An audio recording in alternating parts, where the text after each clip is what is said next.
Você sabia que a cadeia de sobrevivência já modificou? Com certeza você já deve ter visto em vários outros canais, mas eu não podia deixar de comentar aqui no nosso canal Emergência em Movimento. Então a aula de hoje vai ser curta, uma atualização da American Heart Association sobre a cadeia de sobrevivência.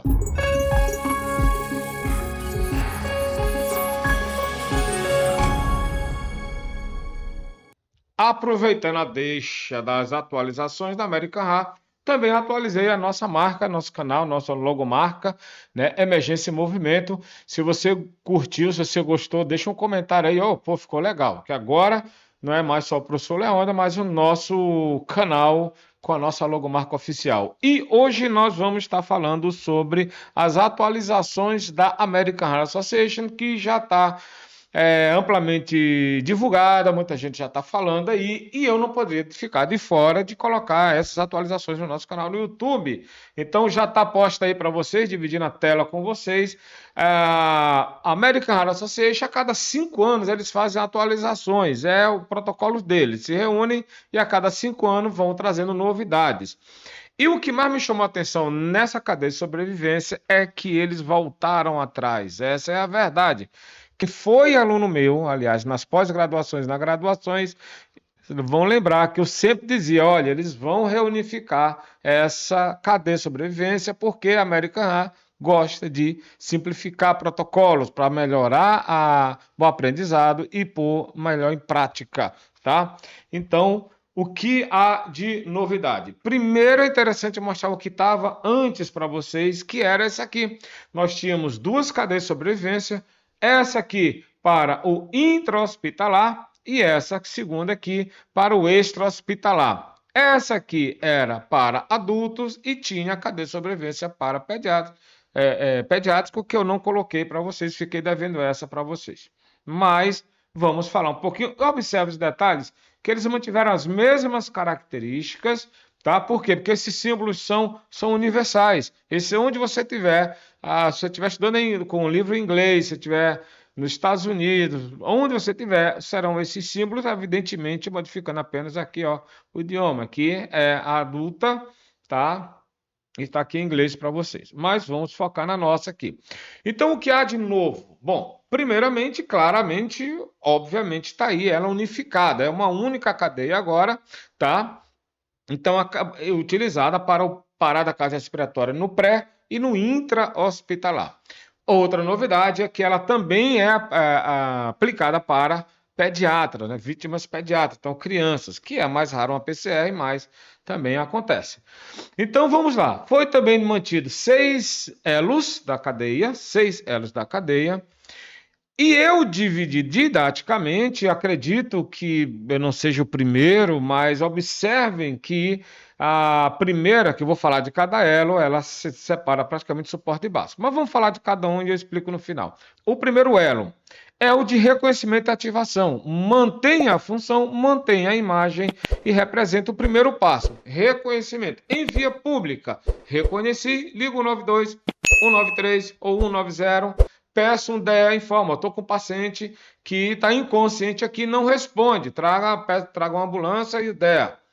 Se for no intra-hospitalar, você diz, olha, o paciente parou, chama a equipe de emergência e traga o carrinho de parada, que é importante isso. O carrinho de parada vai vir com o monitor, que tem desfibrilador, monitor desfibrilador, e as medicações que vão ser usadas, vamos falar lá no quarto elo.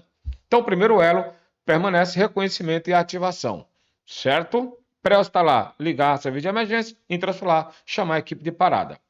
Segundo elo. O segundo elo se refere a RCP de alta qualidade. Eu achei interessante que você observar, ele mudou a imagem. Antes era só a mão, e ficou agora o coraçãozinho e os pulmões. E simboliza o quê? O tórax, compressão no tórax, inclusive indicando mais ou menos onde é feita essa compressão. Tá aí, ó. Olha no slide aqui, ó, do ladinho. Você vai ver o coração bem no meio, entre os dois pulmões. Então, é mais ou menos uma indicação já didática de onde você vai comprimir, fazer as compressões do paciente. RCP de alta qualidade significa o quê? Uma frequência de 100 a 120 por minuto, uma interrupção mínima de 10 segundos, então no máximo, aliás, 10 segundos, então interromper o mínimo possível, no máximo 10 segundos. Profundidade de 5 a 6 centímetros, Nas provas, normalmente eles pedem polegada de 2 a 4 e o retorno total do tórax. Então, RCP de alta qualidade, e observe esse detalhezinho aqui, pouca gente comentou, que a mão está agora concentrada bem no meio do tórax. Isso representa o tórax, ok? Terceiro elo, desfibrilação. Desfibrilação precoce. No pré-hospitalar é o DEA, né? Se você tiver em bancos, universidades, prédios que tenham DEA à disposição, shopping center, então você vai pedir ajuda e peça para trazer o DEA, certo? No intra-hospitalar, você vai pedir para trazer o carrinho de parada que tem lá o monitor desfibrilador. Se for na UTI, já chega o carrinho de parada com a equipe toda e inicia e promove a desfibrilação precoce. Só um detalhe para vocês. Vocês lembram lá na primeira aula, na introdução de suporte básico de vida, eu tenho, você segue lá, tá lá, vou até deixar o link para vocês aqui acessar rápido, que eu falo de uma didática feita para dividir a RCP em 3 fases. A fase elétrica, aliás, a PCR, dividida em 3 fases. A fase elétrica, a fase circulatória e a fase metabólica. E eu que digo lá, que na primeira fase, que é quando você presencia a parada cardíaca, você vai ter mais êxito com a desfibrilação precoce. Por quê? Porque essa primeira fase, a primeira etapa, que vai de 4 a 5 minutos, corresponde a alterações elétricas do coração, as arritmias, inclusive aí uma fibrilação ventricular. Então, o choque precoce vai ter um êxito maior no retorno da circulação espontânea. Continuando, então, a desfibrilação precoce. No intra-hospitalar, carrinho de parada, choque precoce, ok? Aqui eu puxo essa atenção para vocês, que no momento que eu digo que é ativação e acionar serviço de emergência, RCP precoce de alta qualidade e desfibrilação, eu estou falando do suporte, o QO, básico de vida. Então, esses primeiros 3 elos, a metade da cadeia, corresponde ao suporte básico de vida. Quando você vai para o quarto elo, aí nós estamos falando já de ressuscitação avançada. E quando eu falo ressuscitação avançada, lembra do carrinho de parada que chegou? Ele vem com o monitor desfibrilador e vem com as medicações e também com o material para intubação do paciente, para uma via aérea avançada. Certo? Então, basicamente, esse quarto elo já representa o suporte avançado de vida. Ok? Os primeiros 3, suporte básico, os outros 3 já são suporte avançado. Passando esse quarto elo, que é a ressuscitação avançada, eu preferia dizer suporte avançado, você vai para o quinto elo, que é o cuidado pós-PCR. O paciente retornou?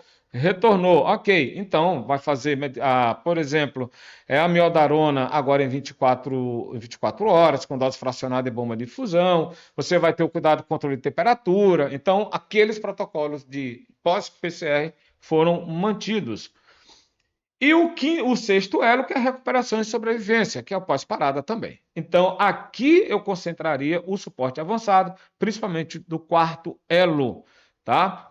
Então, para mim, simplificou e vamos lá. E isso eu comentava em sala de aula. Digo, eles vão simplificar. Está confuso. Para concurso era muito confuso.